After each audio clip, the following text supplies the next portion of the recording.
అదే సమయంలో దేవుని సన్నిధి నువ్వు కాపాడుకోవాలంటే మొదటగా నీకు ప్రార్థన ఉండాలి. ఈరోజు ఎంతోమంది అజ్ఞానాన్ని బట్టి అపవాది ఏళ్తున్నాడు అండి. ఎంతోమందిని అపవాది ఏళ్తానికి, అపవాది దాడి చేస్తానికి కారణం ఏంటి? అజ్ఞానం అనే పాపము, హఠ అన్న పాపం. అజ్ఞానము, నాకు తెలియదే, నాకు చెప్పలేదే, నాకు తెలియదని నువ్వు అనలేవు, నాకు చెప్పలేదని అనలేవు. ఈరోజు అన్నీ తెలుసుకునే అవకాశం ఉంది. అడిగితే చెప్పించుకోవాల్సిన అవసరం ఉంది. నీకు తెలియదు కాదు, తెలుసుకో. తెలియక చేసిన పాపములు దేవా క్షమించే ఓరక ప్రార్థన చేస్తాం, కానీ దేవుడు అంటున్నాడు నీవు ఒప్పుకో.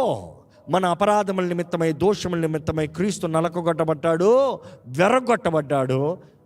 మన సమాధాన శిక్ష అంతా అతని మీద మోపబడింది.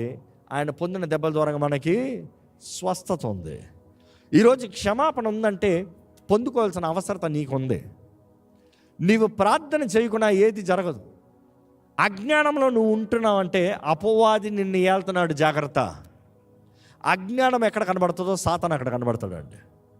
ఎక్కడైతే అజ్ఞానం ఉందో అక్కడ అపవాది దూరతాడు, వెంటనే దూరతాడు, వెంటనే ఉంటాడు. అజ్ఞానం ఉన్న చోట అపవాది ఉంటాడు. అదే సమయంలో అవిధేయత, మాట లోబడకపోతాం. ఎక్కడ అవిధేయత, రెబెల్ కనబడుతుందో, ఫస్ట్ రెబెల్ అయింది ఎవరు చెప్పండి? లూసిఫర్. దేవునికి విరోధంగా తిరిగాడంట.